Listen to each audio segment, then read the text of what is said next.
Hello, my name is Haris Zahir Ahmed. I'm a solutions architect here in TecBrix, and today we will be discussing about AWS Landing Zone through Control Tower. So thanks everyone for joining. So we can get started. So the agenda points for today is we will be discussing about the stages of the cloud adoption, what is landing zone, why we need it, why it's so important, and about the AWS management and governance services, the use cases for AWS Control Tower, its pricing, availability, summary of key features, and how we can help you as TecBrix being an AWS partner, how we can help you in deploying the AWS landing zone through Control Tower. And then in case if you have any questions, you can ask. So if we discuss about the stages of the cloud adoption, usually organizations, we recommend to start them by deploying some pilot projects to get an understanding of how cloud behaves and how it works. So before committing to the broad cloud adoption, organizations should run experiments with the KPIs for the evident success. So for example, you can start by experimenting to prove the cloud value that it can bring value to your organization, goals and to your digital transformation as well. And then you have to build a business case whether migrating to the AWS cloud is beneficial for you or not as well. How much you will be saving when you will be migrating your workloads to the AWS cloud. You have to prepare a business case. And once you have an understanding that you get the value of the AWS cloud, then you have to build a foundation around it. So before the actual migration of your application, you have to build a strong foundation so that when you migrate, you have to you can improve your reliability, you can improve your scalability when you adopt the cloud. So it's the first step of the cloud adoption. You have to build the foundation, then you have to migrate your applications, whether these are legacy applications or you have backups or data. Then you go more cloud native and modernize your infrastructure once you have migrated to the AWS cloud. And it's a process of continuous reinvention. You can migrate, you can build new applications to the cloud and migrate the existing ones from on premises and so on. So to have a strong foundation of the AWS cloud, so you need to build a landing zone. Plus, you have to build an operating model around that because it's a continuous process. So we'll see what a landing zone is. A landing zone is a concept, for example, from where this point came from, the landing zone. When the aeroplane has to land on a runway, that point is called a landing zone because it cannot land on anywhere, on a road or anything, because it's not safe. So same like that in AWS, when you have to adopt the cloud, you need to make sure that when you are migrating, when you are adopting the cloud, you need to be on top of that. You have to implement some best practices and then implement the migrate your other services. So it's an idea, it's a set of best practices developed by AWS. Before you migrate, before you deploy your workload, you have to build a landing zone, a secure base for your applications, for your environments to use AWS cloud. So we'll give you a brief history about the AWS landing zone. Initially, customer has to build their own landing zone. So for example, based on their application, they need to make sure that the infrastructure they are creating, it's scalable, it's secure, in terms of identity access management, it's reliable, it has an operating model. So everything customers has to do it by themselves. Then in June 2018, AWS built the solution to deploy a landing zone using CloudFormation templates. AWS built the ready-made templates that can be used by customer, and they can even modify them and manage it by themselves and deploy the landing zone. Initially, it was a bit complex procedure because it involves a lot of CloudFormation templates. Then in June 2019, AWS built a service called Control Tower. So AWS helped us in building a service which provides a baseline and all the preventive and security guardrails to implement the landing zone for us. Initially, it was not available in all of the regions, but now it is available in almost all of the regions. And now, then in March 2020, AWS helped us in building more complex, bespoke, landing zone where we can, do some modifications and it can be maintained by the customer itself. As we know that AWS has a broad spectrum of the many management and governance services in terms of AWS Control Tower, organizations, CloudFormation, Amazon CloudWatch. So these services are really important because the landing zone concept will revolve around these services. The landing zone, which AWS has built, and the which we will be building through CloudFormation or through Control Tower, it will be having all these services enabled. So we need to make sure that we are using all these services to build a secure a baseline for us. Okay. So in order to have both business agility and governance control, you need to deploy a control tower. For example, initially many people thought that if you want to have a lot of governance, you may not be having an agility reward, because if you are very compliant about security, you have a lot of governance and operations, it might hinder your ability to have some operational agility in this. But with the AWS Control Tower, you can have both governance plus agility. So in governance, you can have security, compliance, operations, and spend management, how you are spending, which services you are using in AWS, how you will be spending your amount by using AWS services. Plus, you can have agility where you can have some self-service access, you can experiment fast, you can respond quickly to the change. So AWS Control Tower is an easiest self-service solution to automate the setup of new multi-account environment within AWS. So once we plan to migrate to AWS cloud, and once we have a plan to build a strong baseline using AWS Control Tower, so what we can do is we can use of AWS Control Tower to build the convenient landing zone for us. So it is a managed service from AWS Control Tower, and you can have multiple AWS accounts managed through the AWS organizations. We can see that as well. Plus, you can have the deployment of best practices and blueprints and guardrails implementation. Plus, you have an AWS service offering which can automatically create your new AWS accounts. Plus, you can have a dashboard for monitoring and compliance. So you can create an multi-account strategy, multi-account environment. You can deploy all the best practices, all the security guardrails. You can once you grow in your AWS environment, you need to create another account. It comes up with an account automation account creation, where once you create a new account, in that new account it will be automatically launched by having all the security guardrails implemented in it. Plus, you can have a dashboard where you can see all the compliance, all the resources from a single source. Okay, so when you want to govern at scale, for example, if there is a financial organization and they want to migrate to the AWS cloud, so what we usually recommend them is to have a three stages. One is enable, the second is provision, and then is operate.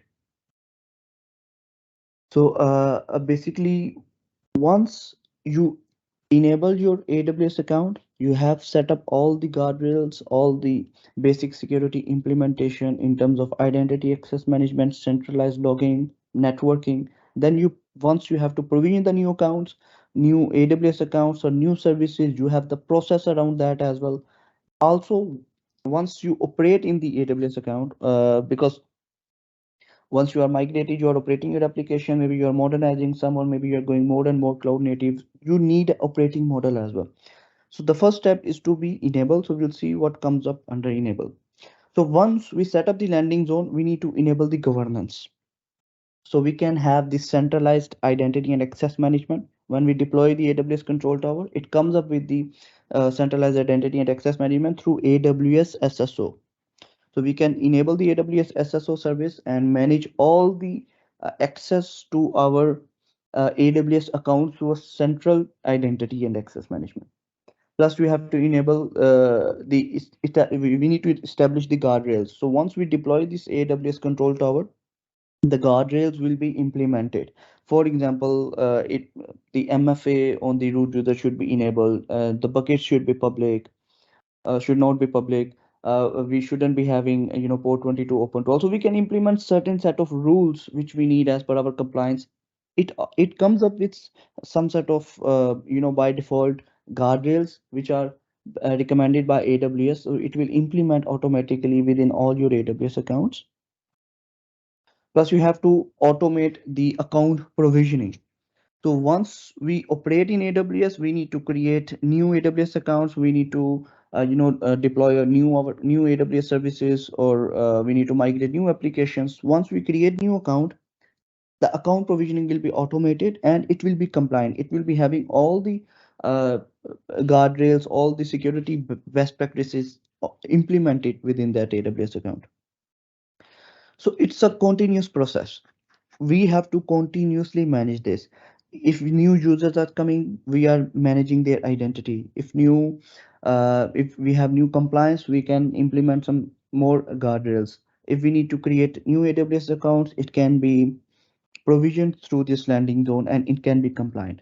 So once we operate in AWS, it gives us a pretty solid baseline so that we can operate as per the best practices and per the industry standards, and we our environment will be secure.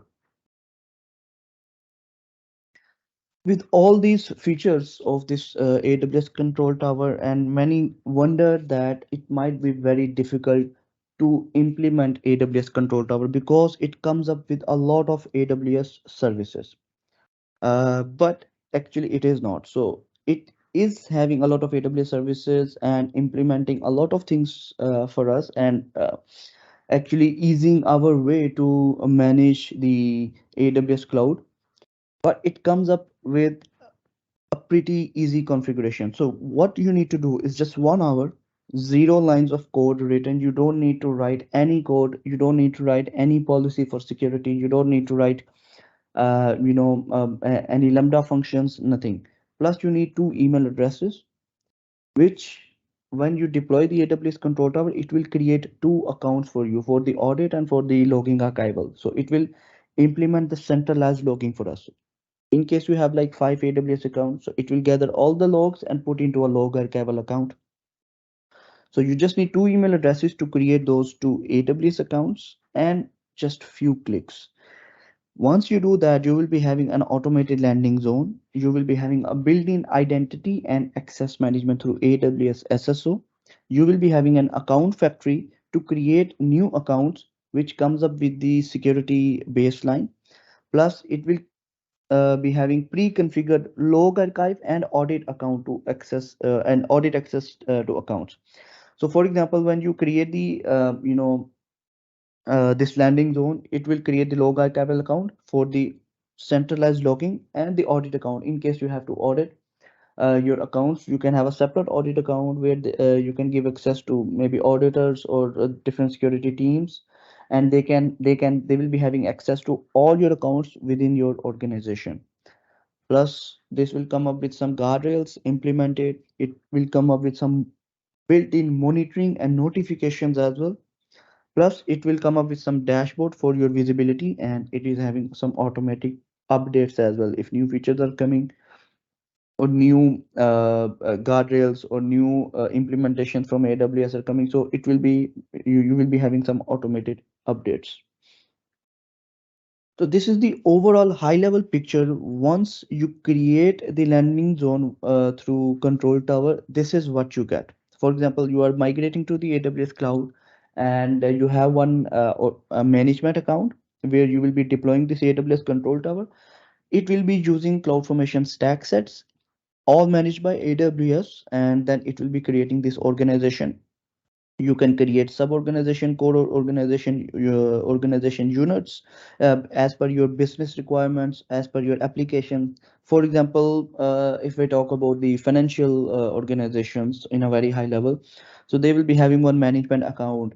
They will be having organization units for fintech, for their core banking applications, for some finance applications, for some treasury applications, different organization units. And under those organizations you can have nested organization units as well, where you can segregate your environment based on the applications. Let's say any application A, and under those application you want to have three different accounts for staging, dev test and production. You can have that. So it depends on our strategy how we want to build this structure uh, of this of our organization. Maybe we want to have our structure organized as per our business needs, or as per our application needs, or as per our governance model. So you can have this this is the basic structure which you will be getting. One management account. Under management account you will be having organizations, sso, SSO directory. You will having log archival account. So all the other AWS accounts will be sending logs to this centralized logging account. You can have this audit account as well, where you can have some security notifications from all these different accounts in a centralized place, and you can access to all the other accounts. Plus here you see a provisioned account. You can provision as many accounts as you want. Maybe you can provision like 100 accounts, and all these accounts which you will be provisioning, it will be provisioned through this AWS account factory. And once you provision the account through this landing zone, it will be having all the account baselines, security baselines, network baselines implemented within your new AWS accounts. So once you adopt the cloud, it will be pretty easy for you to scale as per the best practices. So now we talk about establishing guardrails through this control tower. So there are two type of guardrails in the AWS control tower. One is the preventive guardrails and other is the detective guardrails. So in preventive guardrails, AWS has some kind of service control policies. So if service control policy is applicable on the root level, on the organization, on the root level plus on the organization unit, and under all these accounts these service control policies will be automatically enforced. For example, once you have the AWS SSO enabled, you can create a service control policy that nobody should create an AWS access keys in your AWS accounts, which come up under this. You can implement this policy on a specific organization unit or on the root level. So for example, if you have implemented that no one should create AWS access keys on this root level, this SCP will be implemented to all the child accounts, and no one will be able to implement this. So this rule will be automatically, you know, enforced to all the child accounts, and it will be always compliant. So these are called preventive guardrails. You can prevent anything to happen in your AWS account. You can prevent someone to create a VPC. So only the network account or through the networking account you can create a VPC. You can prevent anything within your AWS account. You can prevent someone to create a AWS S3 bucket, which is public. So this control tower comes up with a lot of preventive guardrails. Plus you can have a detective and remediable guardrails as well. For example, using AWS service card config, AWS has a lot of provide a lot of detective guardrails as well. I will give you an idea, an example of a rule. For example, you have a Linux servers. You can create a guardrail that if someone opens port 22 to public to some of my one of my Linux instance, I should be notified. So as soon as someone does that, you will be notified. So it will be seeing this AWS config that whether you are compliant with this rule. As soon as you are not compliant to this rule, it will give you the notification. So you can implement guardrails as per your business needs or as per your organizational policies. You can implement preventive guardrails. You can implement the detective guardrails as well, and AWS Control Tower comes up with both. The guardrails examples, for example, there are some examples of the guardrails which have to implement it. So for example, it's a detective guardrail, enable multi-factor authentication for the root user. It's super important. It's very critical actually. So you have to implement the multi-factor authentication on your AWS root user, and it is strongly recommended by AWS. So once you deploy this, it will having all these guardrails automatically implemented. This allow public read access to S3. So you cannot allow someone to read your data which you have stored within the S3. You can enable AWS config in all available regions. It's a preventive guardrail. So you can implement the config in all the AWS regions. So in case if something goes out of the compliant, you should be knowing that, you should be notified. This allow policy change to log archival account. This is a preventive guardrails as well, that you shouldn't be uh, allowing someone to change in your logging archival account. Nobody should alter these logs. So it's a preventive guardrail and it's mandatory. And integrate CloudTrail events with CloudWatch logs. Again, it's a preventive guardrail that you should integrate the CloudTrail events. So CloudTrail is a service which logs all the activity which is happening in your AWS accounts to make sure that you are tracking everything and you are storing them in CloudWatch logs. Plus, again, disallow Amazon S3 bucket that are not versioning enabled. It's a detective guardrail in case somebody creates the S3 bucket which is not having versioning enabled, it will notify you. Again, it's elective. If you want it, you can have it. Disallow delete actions on Amazon S3 bucket without MFA. Nobody should be able to delete anything from your buckets. Nobody should be able to delete your data. So you can have a detective guardrail. In case if somebody does that, you will be notified. You can have an MFA to delete the data from your AWS S3 buckets. So we talk about the AWS SSO. So AWS SSO is used for centralized identity and access management. So this, once you create the landing zone, it will automatically come up with an SSO. So it can provide you a directory. So for example, within your organization, you have 10 or 12 or 15, 20 multi AWS accounts under the organization. You should not be managing the IAM users in all of the 20 AWS accounts for the identity and access management. So the best practice is to have centralized identity and access management and give the permission through roles, through permission sets in the AWS SSO. So even AWS SSO can enable federated access management across your accounts in your organization. So for example, you can, if you have a Microsoft Azure Active Directory, you have Ping or Okta, you can integrate your existing identity and access management with AWS SSO. AWS SSO has a robust integration with them, and so that you can have a centralized uh, identity and access management system where you can control all the access for all your different users to your multiple AWS accounts, whether those are application administrators, read-only users, auditors, anyone. You can create some permission sets and assign permissions from through this centralized place. AWS has a lot of services which we can utilize to for the centralized governance with AWS organization. As we discussed with the organization, that within an organization you can have multiple AWS accounts. So once you have multiple AWS accounts, to have the centralized governance is very important. So AWS has a lot of services which can help you in that. For example, uh, if you want to centrally provision resources in a multi-account environment, you can have an AWS service catalog where you can create some sort of a catalog that if someone wants to deploy an application or create new resources, they can deploy through this service catalog. Plus you can have some CloudFormation templates created. For example, you have an application for let's say for a financial, for a banking application, which you need to deploy. So you create a CloudFormation template and you deploy the testing environment, you deploy a staging environment, and they are having different accounts. You can use the same CloudFormation template, have some few modifications in the parameters, in the variables, and deploy that CloudFormation template in the production account as well. It is giving you a lot of centralized governance. If you manually create the infrastructure, maybe you can have different services in AWS, in your staging account, in your development account, in your production account, to make it centralized, to make it streamlined, to make it standardized across environments, you can use AWS CloudFormation to deploy the infrastructure.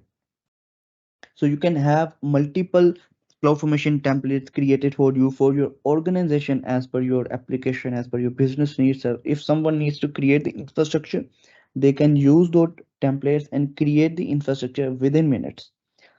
Plus, if you want to share your resources, as there are multiple AWS accounts for the same organizations, you may need to share resources across multiple accounts. For example, you have a transit gateway for your centralized networking, which you want to share it with your different AWS accounts. You can share that. You can share it with AWS Resource Access Manager. You can have a personalized health dashboard across environments, centralized. Plus, you can have AWS backup and backup policies, tag policies implemented through this AWS services for all of your AWS accounts. Plus, if you want to optimize the cost and identify the cost saving measures, so the best part of the organization is that for all the multiple AWS accounts, you have a centralized billing through this AWS root account. And using AWS Cost Explorer, you can identify which accounts are having, how what AWS cost, which accounts are having which services, which account is having, uh, the room to save some cost. For example, you can have some recommendations through this AWS Trusted Advisor across your AWS accounts. Plus, you can have a license manager. For example, if you have running Windows workloads on AWS or other workloads which requires licensing, and you want to manage those licensing in an efficient way, you can centralize that to an by using a service AWS License Manager.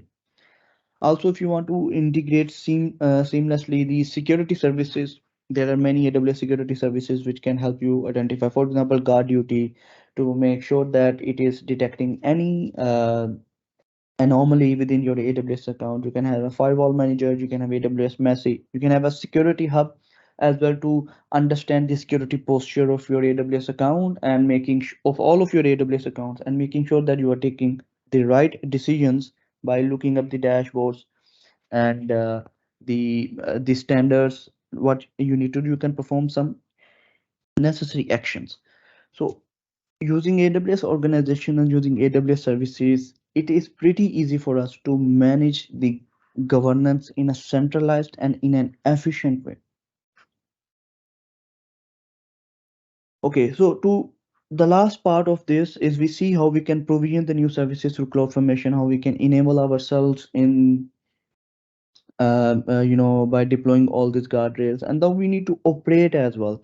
Once we are migrated to the AWS cloud, we are running our services, we are running all our application are serving traffic, and we are planning to migrate new applications to the AWS cloud. So we need an operating model around that as well.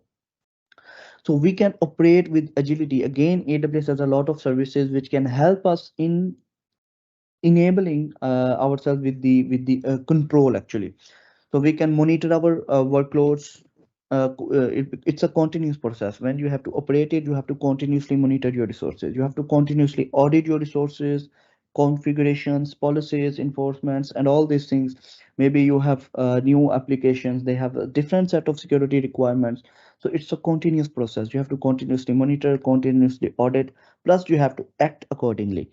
When you are monitoring your resources, you have some certain type of alarms within your AWS accounts, and AWS has a very rich set of capabilities to extend our operational agility in the multiple account environment. So we need to just implement all the best practices using these AWS services. Again, we can have a dashboard for this continuous visibility.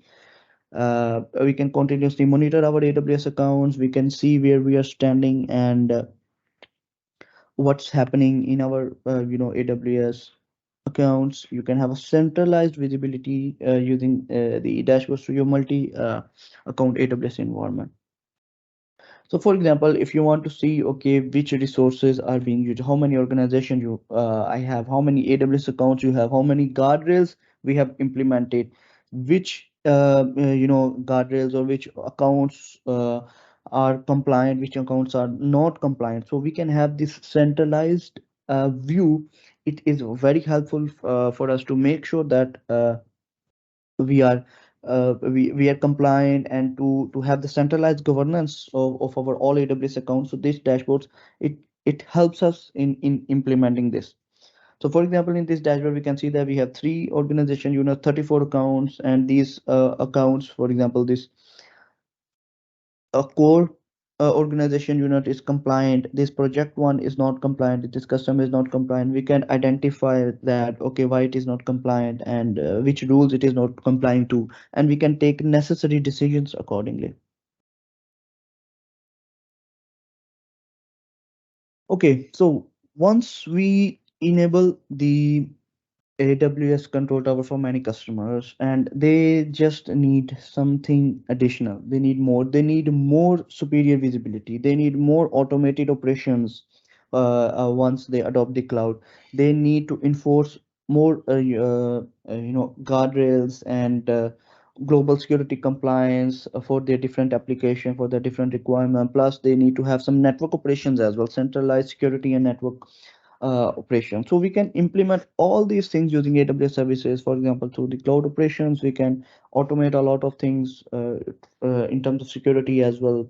We can have CloudFormation templates created to enable additional security controls. Plus, we can have network operations. We can have a centralized networking account. We can implement a lot of security appliances on layer 4, layer 7 through the AWS marketplace, and we can control all this. So this implementation, this baseline of AWS, it's not limited to whatever we are seeing, that only the AWS recommended guardrails will be implemented. No, we can extend it as much as we want as per our requirements.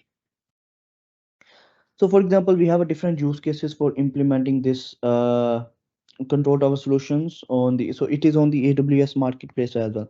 So for example, if you want operational readiness, if you want multi-account security, you can have this AWS control tower. If you want centralized identity and management, if you have multiple AWS accounts, hundreds of users, you should be having this centralized access through SSO. So you can have that. If you want to have a network management, where you need to make sure that you have implemented all the network policies in terms of the network architecture, you are ready, you can implement this AWS control tower. Plus, if you want to have operational excellence in terms of SIEM solutions, operational intelligence, cost management, and governance, you can have all these enabled.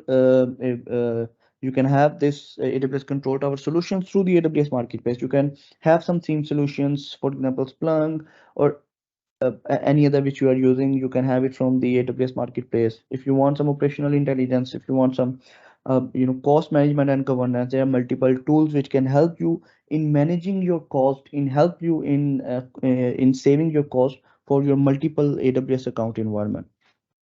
For example, for the implementation, you have implemented this AWS control tower. Identity and network, you have Okta, you have Aviatrix, you have Cisco. For your network, you have one login where you can centrally manage your AWS users through, you can integrate with AWS SSO. So in terms of identity, in terms of security, you can have alert logic, trend micro, all the security, and furthermore tools are available on the AWS marketplace, which can enhance your security to the next level as per your requirement. For the monitoring and insights, there are multiple tools which you can use for security monitoring. You can have Splunk, Sumo Logic, logs.io for this for same purposes. Plus for the cost management, you can have Cloud Checker, Spot, and Cloud Timer as well. So it depends on your requirement. If you want to extend further, you can extend through the AWS marketplace. So the pricing and availability, generally, it is available in Americas now. It is available in almost all of the regions. This control tower, it is available within UAE region as well, and there is no additional charge for using AWS control tower. The charge is only for the AWS services which you are using, which we are implementing. For example, we are creating some sort of compliance rules on the AWS config. We are creating using the AWS Cloud Trail for to track all the activity in AWS account. So we are just paying for these services which we have enabled. We are not paying anything extra for using this control tower. So let's have a summary of the features. The key features of this control tower is like we can have automated landing zone with best practices and best practices blueprint automatically created for us. We can have a built-in identity and access management through AWS SSO. Plus, we can integrate third-party tools of the we can integrate our Azure Active Directory, on-premises Microsoft Active Directory. We can have guardrails for policy management.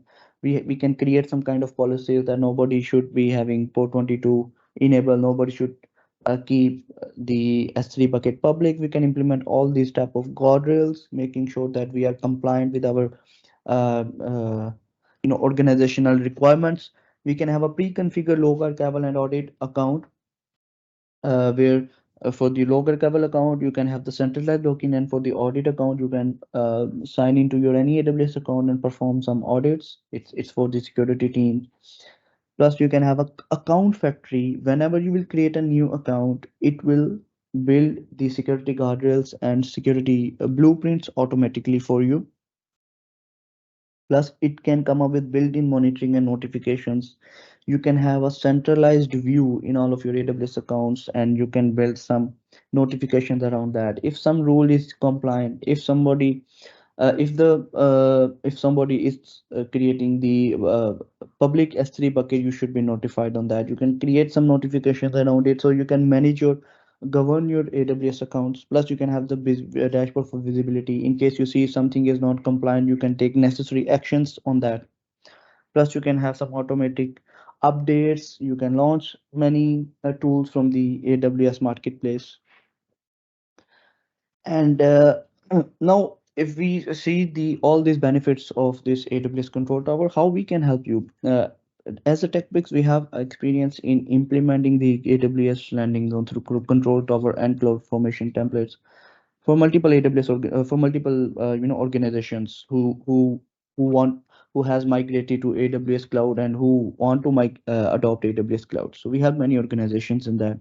We have a highly skilled individuals who can understand the requirements and build the landing zone, who can define the cloud strategy with you, recommend you few things, and help you in enabling you for the AWS cloud and help you building the landing zone. We have frameworks, we have standardized delivery model, we have packaged offerings which you can choose. Plus, we have the in AWS, you can have the accelerators as well. In case if you are already on the AWS cloud and you want to adopt this control tower and you want to manage your AWS accounts, and you want to have some centralized control over all of your AWS accounts. You're already operating in AWS, but you haven't built the landing zone once you first migrated. We can use some tools and help you in enabling the centralized governance, identity and access management, help you deploy landing zone through while you are in the AWS as well.